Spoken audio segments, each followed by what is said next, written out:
우리 오늘 사도행전 19장 1절부터 12절 말씀 함께 나누겠습니다. 우리가 지난주까지 디모데전서 말씀을 모두 마무리를 했고요. 그래서 새로운 본문을 정해서 새로 다시 가계 설교를 시작하기 전에 디모데가 사역하고 섬겼던 교회가 에베소 교회이기 때문에 에베소 교회와 관련해서 우리가 두 번에 걸쳐서 말씀을 나누려고 합니다. 오늘은 사도행전 19장에 나오는 에베소 교회에 대해서 말씀을 보고 다음 주에는 요한계시록 2장에 나오는 예수님께서 소아시아 7교회에 편지를 보내시는데 그중에 첫 번째로 편지를 받는 교회가 에베소 교회입니다. 그래서 에베소 교회와 관련해서 두 번에 걸쳐서 말씀을 나누려고 생각을 하고 있습니다. 사도행전을 보면 에베소 교회에 대해서 상세하게 많이 설명하지는 않습니다. 그러나 에베소 교회는 현실만 놓고 보면 굉장히 훌륭한 교육자들이, 목회자들이 사역했던 곳입니다. 일단은 제일 처음으로 사도 바울이 교회를 세우고 또 섬기는 일을 했었고요. 그 이후에 사도 바울이 로마에 가서 감옥에 갇히고 그런 과정을 거치면서 그 이후에는 제자였던 디모데가 에베소 교회를 섬겼고요. 그리고 디모데가 사역한 이후에는 약간의 시간 차이가 있긴 합니다만 그 이후에 사도 요한이 에베소 교회에서 교회를 섬겼습니다. 그러니까 이 교회 역사를 쭉 놓고 보면 중간중간 빠져있는 경우들도 있지만 그러나 도대체 어떤 교육자들이 거쳐갔느냐 보면 이렇게 귀한 은혜를 받은 교회가 있을까 싶습니다. 여러분들은 우리 교회는 저 혼자만 있다가 이제 아직까지도 10몇 년 남아있기 때문에 오랫동안 목사가 누구냐 그러면 저만 아셔야 되는데 에베소 교회 성도들은 우리 교회 처음 시작할 때 사도 바울, 디모데, 사도 요한 이런 분들이 담임 목사였던 거예요. 그러니까 얼마나 귀한 은혜를 받았나 모르겠습니다. 그래서 우리가 디모데전서를 볼 때에는 사도행전에 나오는 에베소 교회는 아직 그 시기까지는 아니고요. 사도행전은 사도 바울이 사역할 당시 에베소 교회에 대해서 설명을 합니다. 그래서 디모데를 기준으로 놓고 보면 디모데 이전이 사도행전, 디모데 이후가 요한계시록 이렇게 나오는 거죠.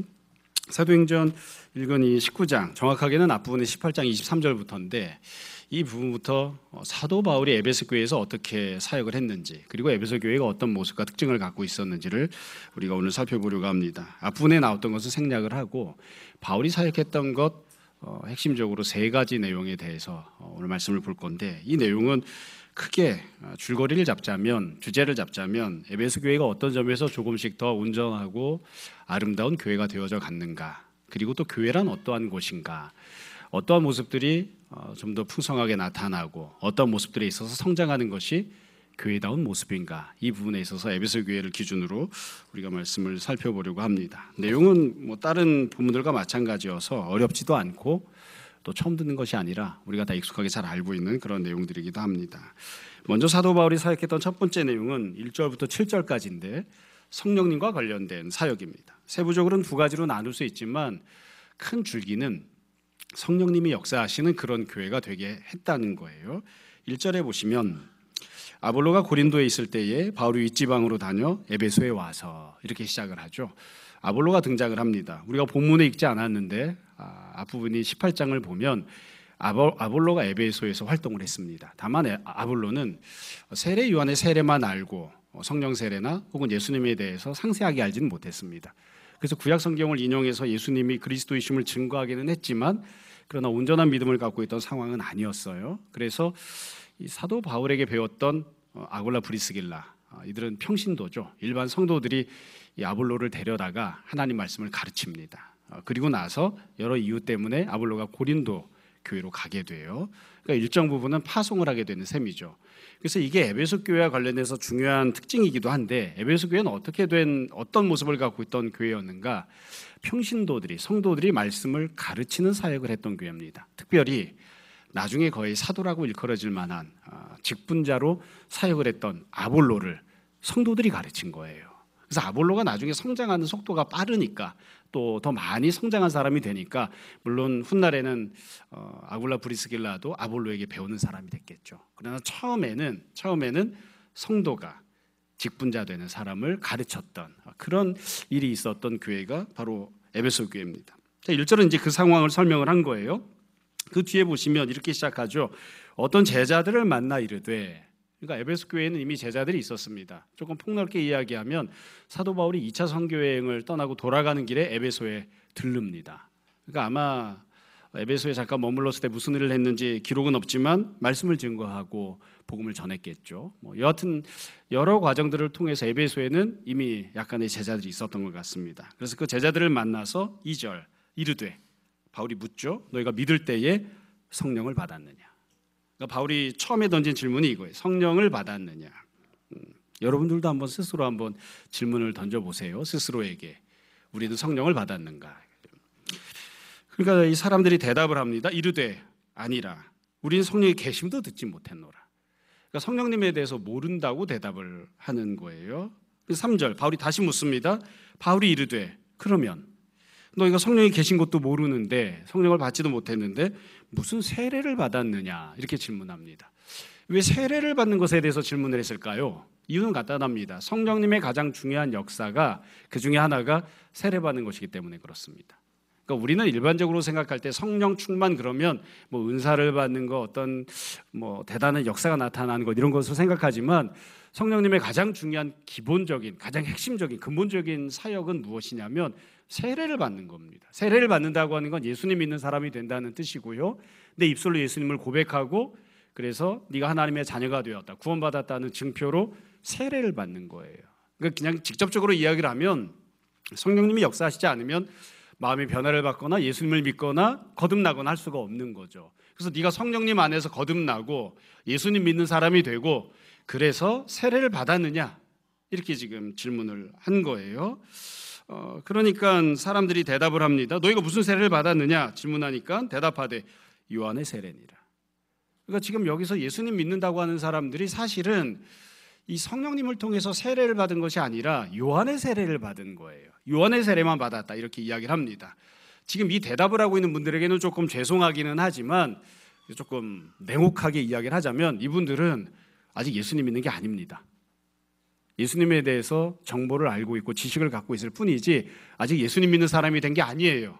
그래도 불신자는 아닌 거죠. 불신자보다는 좀 나은 상황이지만 이런 정도의 상황을 놓고 우리가 예수님 믿는다 이렇게 얘기하지 않아요. 성령님을 모르는데 예수님 이름으로 세례를 안 받았는데 어떻게 예수님을 믿는다 할 수 있느냐, 그렇게 되는 거죠. 4절 바울이 다시 설명을 해요. 너희가 받았다고 하는 그 요한, 너희가 받았다고 하는 그 세례를 준 요한이 뭐라고 이야기했느냐. 요한이 회개의 세례를 베풀며 백성에게 말하되 내 뒤에 오시는 이를 믿으라 하였으니 이는 곧 예수라 하거늘. 그러니까 요한은 자기를 믿으라고 온 사람이 아니라 뒤에 이어서 오시는 예수님을 증거한 사람이다 이렇게 설명했죠. 그리고 본문에는 상세히 나오지 않았습니다만 복음서를 보면 요한이 선포한 내용을 이렇게 기록해 놓았습니다. 나는 물로 세례를 주지만 내 뒤에 오시는 분은 성령으로 너희에게 세례를 주실 것이다. 이게 요한이 선포한 내용이에요. 그러니까 요한은 뭘 선포했냐면 나는 성령으로 너에게 세례를 줄 만한 능력과 신분이 안 되기 때문에 죄사함을 위해서 물로 세례를 준다. 그러나 이 물세례만으로는 구원받거나 하나님의 자녀가 될 수는 없고 내 뒤에 오시는 분, 그분이 정말 하나님의 아들이시고 그분이 메시아이신데 그 예수 그리스도께서, 메시아이신 예수 그리스도께서 오시면 그분이 너에게 성령으로 세례를 베풀어 주실 것이고 그렇게 성령으로 세례받는 것을 통해서 너희가 하나님의 자녀가 되고 너희가 죄사함을 얻게 될 것이다. 그래서 내가 주는 이 물로 주는 세례 따위는 성령님 안에서 받게 되는 세례와는 견줄 수 없다. 그렇게 지금 선포를 했던 거예요. 그것을 이제 이 사도 요한이, 사도 바울이 에베소 성도들에게 설명을 한 거죠. 그러니까 이 설명을 다 듣고 나서 에베소 성도들이 아마 깨달았겠죠. 이 물로 세례받는 그것 갖고는 안 되는구나. 우리가 다 예수님 믿는 사람이 되어야 되는구나. 그것을 깨달은 거예요. 그리고 그들이 아마도 예수님 믿는 사람들이 되었을 것이고 신앙을 고백했을 것이고 그래서 5절에 보면 그들이 듣고 주 예수 이름으로 세례를 받았다 이렇게 되어 있습니다.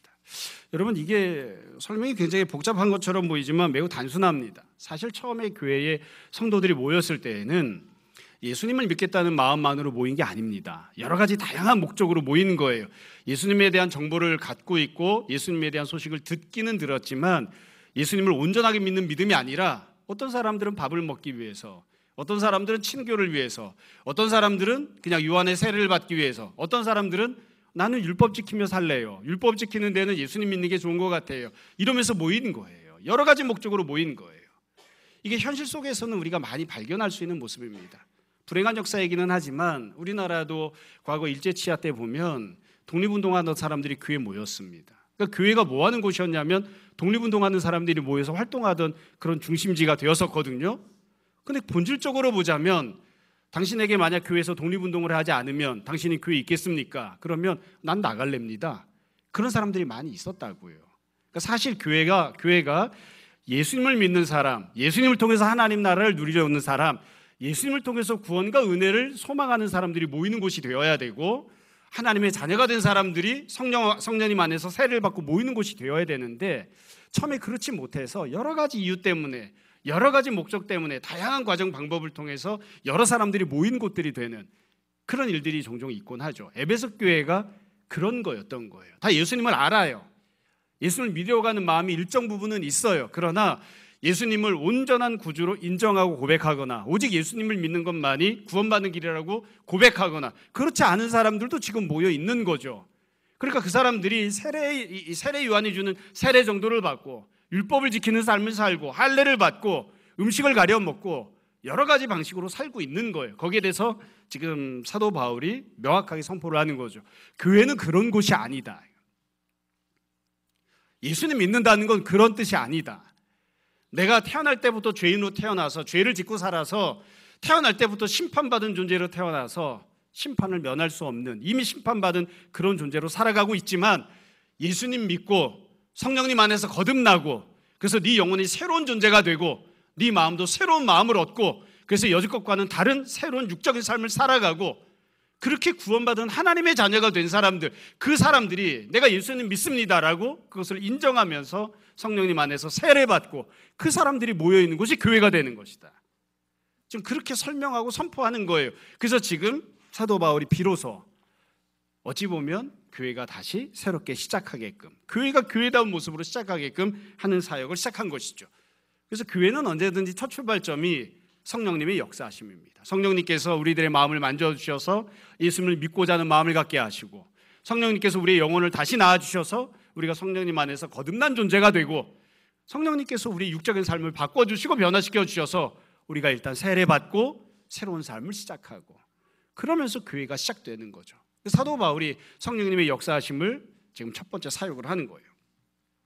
그런데 6절에 보시면 시간 격차가 얼마나 있었는지는 모르겠습니다. 세례를 받고 난 뒤에 6절 바울이 그들에게 안수를 합니다. 그러니까 성령님이 그들에게 임하심으로 방언도 하고 예언도 하니 모두 12사람쯤 되니라 이렇게 되어 있죠. 사도 바울이 성령님 안에서 세례를 받게 하고 세례를 받은 것뿐만이 아니라 이들에게 안수를 해서 성령 충만을 받게 합니다. 그 결과 사람들이 방언도 하고 여러 가지 다른 변화들이 나타나는 그런 일들이 생기게 된 것이죠. 이것도 초대교회가 처음에 교회가 시작할 때 항상 나타나던 양상이었어요. 성령 충만을 받는 거예요. 지금 본문을 보시면 안수를 해서 성령 충만을 받죠. 사도행전을 보면 성령 충만을 받는 방식이 세 가지가 나옵니다. 세 가지가 나오는데 처음에 오순절 사건을 보면 성도들이 함께 모여서 합심해서 기도를 하죠. 그 기도에서 기도의 응답으로 하나님이 약속하셨던 성령님이 임하시는 그런 일이 나타나기도 합니다. 이게 이제 첫 번째 모습이에요. 두 번째는 사마리아 교회에 나타났던 모습인데 집사 빌립이 사마리아 교회를 세운 다음에 사람들에게 세례를 주었습니다. 여러 가지 기적들을 행했습니다. 그런데 성령 충만을 받게 하는 것은 하지 않고 기다리거든요. 그래서 예루살렘 교회에서 그때 베드로와 사도 요한이 사마리아 교회를 찾아오고 이미 세례받고 예수님 믿게 된 사람들에게 안수를 합니다. 그래서 안수를 해서 성령 충만을 받게 그렇게 했었습니다. 그러니까 성령 충만을 받는 두 번째 방법은 지금 본문에 나오는 안수를 받는 거예요. 그래서 지금 이 에베소 교회에서 성령 충만이 임했던 건 어찌 보면 사마리아 교회 스타일인 거죠. 세 번째는 고넬료 사건에서 우리가 볼 수 있습니다. 고넬료 사건을 보면 이 사도 베드로가 고넬료를 찾아가서 예수님에 대해서 복음을 증거하죠. 복음을 증거하니까 말씀을 듣는 과정 가운데에서 하나님께서 그냥 성령 충만을 부어주십니다. 그래서 고넬료가 그 자리에서 성령 충만을 받고 방언을 하고 그런 일들이 나타납니다. 그러니까 성령 충만을 받으려면 1번 기도하든지 2번 안수 받든지 3번 말씀을 듣든지 이런 세 가지 방법을 통해서 성령 충만을 받을 수 있는 거죠. 지금 에베소 교회는 그중에 두 번째 말씀을 듣고 두 번째 안수를 받는 그런 과정 속에서 성령 충만을 받고 있는 거예요. 여러분 우리는 종종 성령 충만 또 본문이 기록하고 있는 뭐 방언 예언 이런 걸 보면 신기한 일이 일어나는가 보다 이런 것들에 좀 더 초점을 맞춰요. 물론 신기한 일이 맞습니다. 방언을 하는 것, 예언을 하는 것을 들으면 보통 사람이 할 수 없는 그런 일들을 하는 것이니까 신기한 기적이 나타나는 게 맞는 거죠. 그러나 이 방언이 중요한 이유는 신기한 일을 하기 때문이 아니에요. 방언이란 도대체 무엇인가? 방언은 사실 성령 그 자체가 아니라 성령 충만을 받았다는 증거죠. 결과물입니다. 그러니까 그냥 직접적으로 이야기하면 이렇게 설명할 수 있어요. 하나님께서 성령님을 주셨고요. 그 성령님을 주셨다고 하는 것을 모든 사람들이 알 수 있는, 겉으로 드러나는 증거들도 갖게 하시는 거예요. 모든 사람들이 보면서 저 사람은 뭔가 좀 다른데, 저 사람은 성령 충만을 받았는데 성령님께서 저 사람 안에 함께하고 계신데 그것을 부정할 수 없는 확실한 증거를 갖게 하시는 거예요. 저 사람이 예수님 믿고 성령 충만을 받더니만 말이 달라졌는데 이게 방언이잖아요. 저 사람이 바라보고 있는 게 달라졌는데, 생각하는 가치관이 달라졌는데 그게 예언을 하는 거예요. 또 다른 증거를 갖게 하시는 그런 모습을 볼 수 있습니다. 결국 이 사람들이 예수님을 믿는 구체적인 증거들을 갖게 하신 거죠. 현실적으로 보자면 이렇게 이야기할 수 있습니다. 여러분, 은사들은 왜 주어지는 것인가요? 우리가 고린도전서 이야기할 때마다 반복해서 설명하는 거예요. 은사는 왜 주어지는 것인가요? 방언도 그렇고 예언도 그렇고 병고침도 그렇고 다 마찬가지입니다. 은사가 왜 주어집니까? 너는 못하지만 나는 할 수 있으니까, 너보다는 내가 성령 충만하고 너보다는 내가 더 나은 사람이야, 이러려고 은사가 주어지는 게 아니죠. 주님의 몸인 교회를 각각의 지체들이 각기 다른 은사를 받아서 교회를 섬기기 위해 은사가 주어지는 겁니다. 그래서 아주 그냥 직접적으로 이야기하자면, 은사를 받았는데 그 은사가 교회를 섬기는 일에 쓰임받지 못하면 그 은사 받아서 어디다 쓰겠습니까? 아무짝에도 쓸 데가 없는 거죠. 교회를 섬기라고, 몸된 교회를 섬기라고, 너는 몸된 교회의 일부분인 지체로 살아가고 있으니까, 지체 각각이 감당해야 될 일들이 있으니까 너는 예언으로, 너는 방언으로, 너는 통변으로, 너는 구제로, 너는 전도로, 너는 가르치는 일로 각각 받은 나름의 은사를 가지고 교회를 섬기라고 은사가 주어진 거예요. 그러니까 지금 이 사도 바울이 사역했던 첫 번째 내용을 보면, 우선 제일 처음에 성령님의 역사하심을 통해서 교회가 온전히 교회되게 하고, 그리고 교회가 든든히 세워질 수 있도록 성도들이 교회를 섬길 수 있게끔 그런 기회들을 주는 거죠. 이게 사도 바울이 했던 첫 번째 사역입니다. 두 번째 사역이 그 뒤에 나옵니다. 두 번째 사역이 어찌 보면 에베소교에서 제일 중요한 사역이 아닐까 싶어요. 말씀 사역입니다. 말씀 사역. 8절에 보시면 바울이 회당에 들어갑니다. 회당은 유대인들이 모이는 곳이죠. 사실은 에베소는 이방인들이 사는 곳인데 유대인들이 모여 사는 회당에 들어갔으니까 여기도 기본적으로 사실 마음에 들지는 않습니다. 그러나 한편으로는 앞에 나왔던 아볼로처럼 율법 수준에서만 예수님을 알고 있는 사람들이 있으니까 그런 사람들을 긍휼히 여겨서 그들에게 복음을 잘 전하려고 회당에 들어간 게 아닌가 싶기도 해요. 바울이 여기서 석 달 동안 담대히 하나님 나라에 관하여 강론을 합니다. 여기 보면 사도 바울이 증거했던 내용이 명확하게 나오죠. 하나님 나라에 대해서입니다. 이 부분이 어쩌면 유대인들이랑 충돌이 됐을지도 몰라요. 유대인들은 무엇을 늘 바라고 소망하냐면 다윗의 나라를 소망하거든요. 다윗의 나라가 이루어져서 이스라엘 백성들이 부귀영화를 누리고 온 세상을 정복하고 다스리고 다윗과 같은 그런 메시아가 오는 것에 대해서 늘 소망하고 살았는데, 그 소망을 품고 전 세계 각지에 흩어져서도 회당에 모여서 함께 말씀 듣고 나누며 살았는데, 사도 바울이 회당에 들어가서 하나님 나라에 대해서 강론을 합니다. 너희들이 생각하는 것, 너희들이 기대하는 것, 너희들이 기다리고 있는 그런 다윗의 나라가 아니라 하나님께서 메시아를 보내주시는 목적은 하나님 나라를 주시기 위함이고, 그리고 하나님 나라는 이미 오신 예수 그리스도께서 우리에게 허락하셨다, 이 얘기를 선포를 하는 거예요. 그러니까 여기에 대해서 사람들의 반응이 나오죠. 9절에 보면 모든 사람들은 아니지만 어떤 사람들이 마음이 굳어 순종하지 않습니다. 뿐만 아니라 무리 앞에서 공개적인 자리에서 이 도를 비방합니다. 그러니까 단순히 듣지 않는 것만이 아니라 비방하고 핍박하는 그런 행동을 하는 거예요. 아마 이 행동이 극심했기 때문에 사도 바울이 계속해서 회당에서 말씀 증거하기가 어려운 상황이 된 것이 아닌가 싶습니다. 그래서 그 뒤에 보시면 두 번째 말씀 사역 내용이 나와요. 바울이 그들을 떠납니다. 그리고 제자들을 따로 세우죠. 말씀을 듣고 배울 제자들을 따로 세웁니다. 그리고 두란노 서원이라고 하는 곳에 가서 날마다 강론을 합니다. 이 표현을 보면 참 다 한 가지 한 가지 버릴 게 없어요. 장소는 두란노 서원입니다. 잘 생각해 보세요. 두란노 서원은 어딘지 모릅니다. 뭐 하는 곳인지 몰라요. 두란노가 사람 이름이라고 추측되거든요. 그러니까 두란노라고 하는 사람이 세웠던 어떤 학원인가? 아니면 뭐 아카데미 같은 곳인가? 여하튼 두란노라고 하는 사람이 뭔가 건물을 세워두고 자기 이름을 붙인 거예요. 거기에 모인 거예요. 다시 말씀드려요. 여긴 교회가 아니에요. 날마다 교회 모인 게 아니에요. 여긴 교회가 아닙니다. 교회가 아닌 다른 어떤 삶의 자리에서 만난 거예요. 두란노 서원이라고 하는 곳에서 모인 거예요. 얼마만큼 모였느냐? 날마다 모였습니다. 그리고 여기에서 회당에서 했던 것과 똑같이 하나님 나라에 대해서 강론을 하죠. 10절에 보시면 이와 같은 일들을 어떻게 했는가, 얼마 동안 했는가가 나오죠. 2해 동안, 2년 동안 이와 같이 했다. 그래서 그 결과는 아시아에 사는 자는 유대인이건 헬라인이건 다 주의 말씀을 들었다. 이렇게 되어 있습니다. 그러니까 앞부분에 보면 유대인들이 모여있는 회당에 가서 석 달 동안 말씀을 강론을 했는데 그 결과 유대인들이 배척을 한단 말이에요. 여기서 사도 바울이 포기하지 않습니다. 따로 나와서 교회가 아니라 두란노 서원에서 성도들을 불러 모으고 2년 동안 날마다 하나님 말씀을 강론합니다. 가끔 생각해 봅니다. 2년 동안 이분들은 직장을 안 갔나. 여하튼 이렇게 해서 말씀 사역을 감당한, 이게 지금 사도 바울이 했던 두 번째 모습입니다. 여러분, 이 두 번째 모습은 이미 교회가 세워진 이후에 교회가 어떻게 해야 든든히 세움받는지를 잘 보여주죠. 교회가 되었어요. 뭐 이렇게 얘기하면 좀 미안하지만 어중이 떠중이 다 나가고 예수님 믿기로 하는 사람들만 모였어요. 그 사람들이 어떻게 해야 교회가 든든해지는가? 말씀을 듣는 거예요. 말씀을 듣는 것, 말씀을 배우는 것, 그리고 말씀 가운데 거하는 것, 날마다 그 일을 하는 거예요. 종종 제가 말씀드립니다만 신앙은 일정 부분 성장한 이후에 그 다음에는 성장한 신앙을 가지고 버티고 살아가는 게 아닙니다. 말씀을 가까이 하고 있는 동안에만 신앙을 유지할 수 있습니다. 수련회를 갈 때 보통 그렇게 하잖아요. 수련회 가서 은혜를 받았어요. 그때만 은혜를 받고 있는 겁니다. 돌아오면 수련회 때 받았던 은혜로 그 이후의 삶을 유지하는 게 아니에요. 어제 말씀을 보았으면 그건 어제의 삶을 살아갈 힘을 주는 겁니다.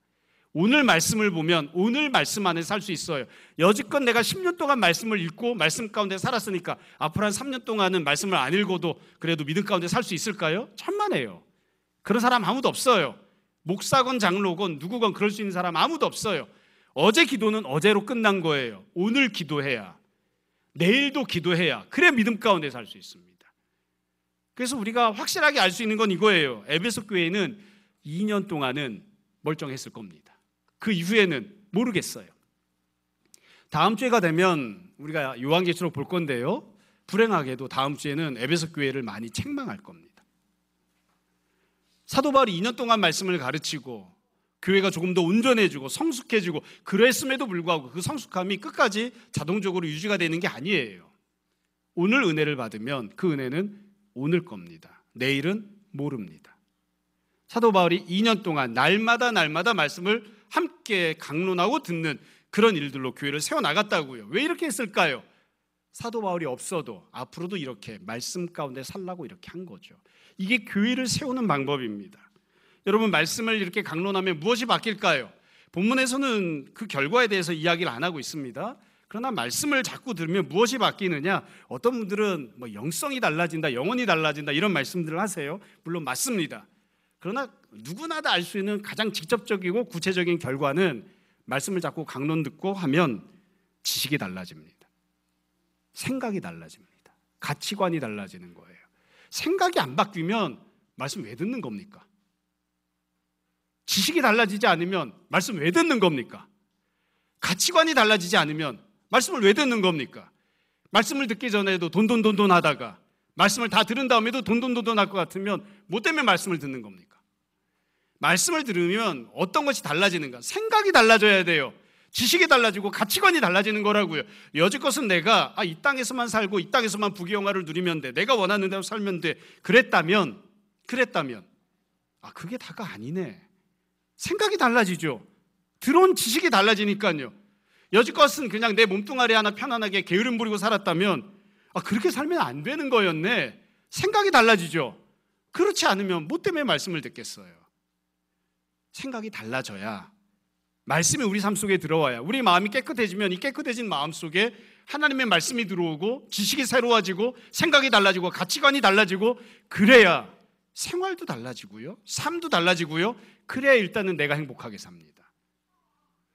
내가 만약 생활이 바뀌지 않는다면, 삶이 바뀌지 않는다면, 하나님이 우리에게 생활과 삶이 바뀌는 걸 원하지 않는다면 뭐 때문에 말씀을 주시겠어요? 그냥 성령님 안에서 거듭나고 네 영혼은 하나님 자녀가 되었으니까 이 땅에서는 그냥 개돼지처럼 그냥 육신이나 아무렇게나 굴리고 네 욕심대로 살다가 영혼은 죽은 다음에 천국 갈 테니까 그렇게 가라, 그렇게 하시겠죠. 그렇게 안 하신다고요. 말씀을 날마다 듣습니다. 말씀을. 그건 다른 생각, 다른 마음, 다른 가치관, 그래서 결국 다른 생활을 하라고 말씀을 주시는 거예요. 에베소 교회는 원하던 원치 않던 이방 땅에서 자리 잡고 있던 교회였기 때문에 이방의 가치관 문화에 완전히 젖어 있던 그런 교회입니다. 그런 성도들입니다. 안 봐도 뻔합니다. 우리도 다 마찬가지거든요. 아무리 어쩌네 저쩌네 해도 다 유교적인 가치관, 불교적인 문화 토양, 샤머니즘적인 그런 모습 속에 우리가 다 생활을 해왔잖아요. 우리가 누구한테 배우지도 않았는데 다 복받으러 교회 왔잖아요. 우리가 갖고 있는 잘못된 생각들이나 지식들을 이제 말씀을 들으면서 씻어내는 거죠. 바꾸는 거예요. 사도 바울이 그 일을 2년 동안 계속합니다. 그래서 교회는, 신앙은 어떻게 더 온전해지는가? 말씀을 들어야, 그리고 말씀 가운데 젖어 있어야, 그래야 되는 거죠. 이게 사도 바울이 했던 두 번째 사역입니다. 마지막 세 번째 사역은 11절과 12절입니다. 11절에 보면 이렇게 되어 있습니다. 하나님이 바울의 손으로 놀라운 능력을 행하게 하시니, 교회 안에 능력이 나타나는 거예요. 심지어 사람들이 바울의 몸에서 손수건이나 앞치마를 가져다가 병든 사람에게 얹으면 병이 떠났다, 악귀도 나갔다. 이게 세 번째 사도 바울의 사역입니다. 이 세 번째 사역은 이 능력이 나타났다는 거죠. 여러분, 이 능력이 나타났다는 것도 우리가 잘 생각해 봐야 됩니다. 우린 다 사람이기 때문에 눈에 보이는 것을 중요하게 생각합니다. 기적이 일어나면 되게 신기하죠. 여러분, 이 사건을 잘 이해해야 되는데, 여러분, 에베소 교회가 어떤 일이 있었는가를 기록하면서 사도 바울이 능력을 행했다고 하잖아요. 잘 보세요. 성도들이 능력을 행한 건가요? 아니죠. 능력은 누가 행했습니까? 바울이 행했죠. 그럼 성도들은 어떠한 건가요? 은혜를 받은 거예요. 혜택을 입은 겁니다. 그러니까 하나님께서 에베소 교회에게 어떻게 역사하셨는가, 교회가 좀 더 온전하게 교회가 된다는 건 직분자들이, 목회자들이 기적을 행하는 사람이 된다는 뜻이 아닙니다. 사도 바울이 기적을 행했던 것처럼 목회자들이 다 기적을 행해야만 그 교회가 온전한 교회가 된다는 뜻이 아니에요. 사도 바울이 기적을 행했기 때문에 결국 교회 안에 은혜를 받는 일들이 나타났어요. 병자들이 고침을 받는 일들이 나타났고, 귀신 들렸던 사람들에게서 귀신이 쫓겨져 나가는 일들이 생겨난 것이죠. 그래서 우리가 이게 기적에다 초점을 맞추면 안 되고, 이게 본질적으로 어떤 의미를 갖는지를 잘 생각해야 돼요. 여러분, 병이 고침을 받는 것, 귀신을 판을 치고 있었는데 그 귀신이 쫓겨나가는 것, 이게 도대체 무슨 뜻인가요? 우리가 설교할 때마다, 성경 공부할 때마다 제가 늘 반복해서 말씀드리죠. 예수님이 이와 같은 사역을 하셨잖아요. 주님께서도 병자를 고치셨습니다. 주님께서도 귀신을 쫓아내셨습니다. 이게 왜 이런 일들을 하시는 거죠? 이유는 간단합니다. 이 땅에서도 하나님 나라 누리고 살라고 그러는 겁니다. 다 죄를 졌기 때문에 다 심판을 받아요. 심판 때문에 생긴 결과들이 있습니다. 병이 드는 것, 가난한 것, 서로 싸우는 것, 분쟁하는 것, 또 영적으로 보면 마귀에게 휩쓸려 있는 것, 이 모든 것들이 다 왜 생긴 것이냐? 죄 때문에 심판받아서 생긴 거죠. 이 심판이 그대로 남아있는 한 절대로 하나님 나라를 누리고 살 수는 없죠. 그러니까 예수님께서 네가 비록 죽은 다음에 천국에 가는 거 말고, 네가 비록 육신을 갖고 이 땅에서 살고 있지만 이 땅에서도 하나님 나라를 누리고 살아라. 하나님 나라를 누리고 살려면, 하나님이 주신 은혜와 복을 받고 살려면 몸에 질병이 있는 상태로는 하나님 나라를 누리고 살 수 없으니까 내가 네가 갖고 있는 질병을 고쳐주마. 네 마음속에 여러 가지 고통이 있으면, 여러 가지 힘들고 어려운 상처들이 남아있으면 그 상태로는 하나님 나라를 누리고 살 수 없으니까 내가 네 마음에 있는 모든 고통과 어려운 것들을 다 해결해주고 고쳐주마. 그래서 예수님께서 질병을 고쳐주시는 거예요. 마귀가 판치고 있는데 어떻게 하나님 나라를 누리고 삽니까? 마귀를 쫓아내주시고 자유함을 누리게 해주시는 거죠. 그래서 교회란 어떠한 곳이냐? 지금 세 번째 내용은 이거예요. 교회는 모인 성도들이 여지껏 그들을 짓누르고 있었던 모든 악한 세력들과 모든 하나님 나라를 누리지 못하게 회방하는 장애물들을 다 쓸어내버리는 곳이, 그게 바로 교회입니다. 육적인 자유함을 누리는 거죠. 마음에 있어서도 해방을 누리고 회복을 누리는 겁니다. 영적으로도 치유를 받는, 그게 교회가 되는 것이죠. 그러니까 조금 더 온전한 교회가 된다고 하는 건 무슨 뜻이냐? 사도 바울이 사역했던 이 세 번째는 무엇이냐? 우리가 영적인 부분에 있어서나 마음에 있어서나 육적인 부분에 있어서나 천국을 이 땅에서도 누리며 살아가는 그 은혜를 성도들이 누리게 하는 그게 바로 교회의 모습인 거죠.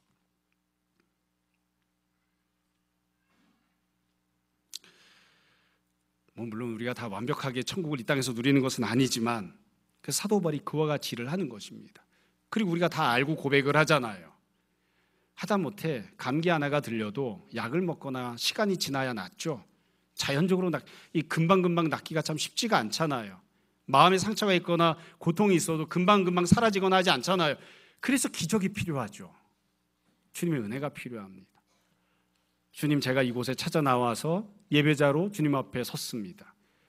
내 힘으로 해결할 수 없는, 내 힘으로 회복받을 수 없는, 그리고 그것이 있는 한 절대로 이 땅에서 하나님 나라를 누릴 수 없는 짓누르고 있는 무거운 짐들이 내 삶 속에 있습니다. 주님께서 그 모든 것들을 주님의 능력으로 기적으로 해결을 해주셔서 옮겨주셔서 내 육체도 치유를, 내 마음도 자유케 됨을 얻게 해주십시오. 그렇게 기도하고 그 은혜를 누리는 곳이 교회인 거예요. 그러니까 사도 바울이 그와 같은 사역을 지금 세 번째로 하고 있는 것이죠. 여러분들은 오늘 아침에 예배드려 나오시면서 어떤 마음으로 나오셨습니까? 물론 어린 아이들은 교회 안 가면 엄마가 혼내니까 이래서 나온 아이들도 있을 수 있지만 어떤 마음으로 나오셨습니까? 내 힘으로 도무지 옮겨낼 수 없는 내 마음의 무거운 짐을 주님께서 드러내 주셨으면 좋겠습니다. 주님, 제가 이 땅에서 하나님 나라 누리고 살기 원합니다. 주님의 능력을 제 삶에 행해 주시길 원합니다. 우리 다 그런 마음을 품고 나오는 거잖아요. 말씀을 정리하겠습니다. 사실 더 길게 상세하게 설명할 수도 있지만 다 아는 내용이기도 하고 더 이야기를 하지 않아도 우리가 잘 믿음을 갖고 또 주님께 소망을 둘 수 있지 않을까 싶습니다. 사도 바울이 사역을 세 가지를 했어요. 이 세 가지 사역이 에베소 교회가 조금 더 교회답게 되어지는 온전한 교회의 모습이 되게 하는 그런 사역들이었습니다. 첫 번째는 성령 충만을 받게 하고, 두 번째는 말씀을 듣게 하고, 세 번째는 능력을 행해서 갖고 있던 모든 짐들을 벗어버리게 합니다. 사도 바울이 이 세 가지 사역을 통해서 교회와 성도들은 당연한 것이지만 세 가지 은혜를 받는 거죠. 첫 번째는 성령 충만을 받고, 두 번째는 말씀을 듣는 자들이 되고, 세 번째는 내 힘으로 벗겨낼 수 없었던 무거운 짐들을 해결을 받는 그런 은혜를 받아 누리게 됩니다. 이게 교회입니다. 이게 조금씩 더 온전해지는 그런 모습이 되는 것이죠. 늘 드리던 말씀 한두 가지 더 말씀드리고 오늘 말씀을 마무리하겠습니다. 하나님께서 처음에 에덴 동산을 창조하시고 처음에 만든 건 아담 한 사람이었죠. 아담이 혼자 창조가 되었을 때 그때도 아담은 한 개인으로 교회로 세움받은 겁니다. 그러니까 성도는 한 사람 한 사람 개개인이 다 교회예요. 그러니까 내가 하나님 앞에서 온전한 교회의 모습이 되려면 어떠해야 할까요? 하나님이 원하시는 아담의 온전한 모습은 성령 충만한 사람, 늘 말씀을 가까이 하는 사람, 그리고 하나님이 주시는 은혜 가운데 그 풍요로움을 누리고 살아가는 사람이 되는 겁니다. 그 이후에 하나님께서 하와를 창조하시고 아담과 하와를 부부가 되게 하시면서 가정을 만드셨습니다. 그 가정은 교회입니다. 교회로서의 가정이 온전한 모습이 되려고 하면 어떠한 모습이 되어야 될까요? 가정 안에 성령 충만함이 있어야 됩니다. 그리고 방언을 하는 것이 아니라 방언을 하면 더 좋고요. 남편도 방언하고 아내도 방언하면 좋은데 그것 말고도 그 가정 안에 성령이 충만하기 때문에 나타나는 증거들이 있습니다. 하는 말들이 달라지고 하는 행동들이 달라지는 증거들이 있습니다. 가정 안에 성령이 충만하고 가정 안에 말씀이 가득하고 그리고 가정을 행복하지 못하게 짓누르고 있던 것들을 주님께서 능력을 행하셔서 없애주시는, 그래서 가정이 이 땅에서 누리는 작은 천국이 되는 그런 일들이 있어야 됩니다. 여러분, 우리가 함께 교회로 모여서 예배드리고 은혜를 사모하고 살아갑니다. 우리 교회는 어떠한가? 또 주님께서 교회로 세우신 우리 가정은 어떠한가? 그걸 가장 기본적으로는 나는 하나님 앞에 어떠한 교회의 모습으로 서 있는가를 잘 생각해 보았으면 좋겠습니다. 모쪼록 우리 개개인이 다, 또 이 교회에 속해 있는 모든 성도들 가정들이 다, 그리고 우리 교회가 성령 충만한 교회, 말씀이 가득한 교회, 그리고 주님의 능력이 나타나는 교회 되었으면 좋겠습니다. 늘 그런 은혜를 소망하고 기도하고 응답받는 우리 모두가 되기를 주님 이름으로 축원합니다. 잠시 기도하겠습니다.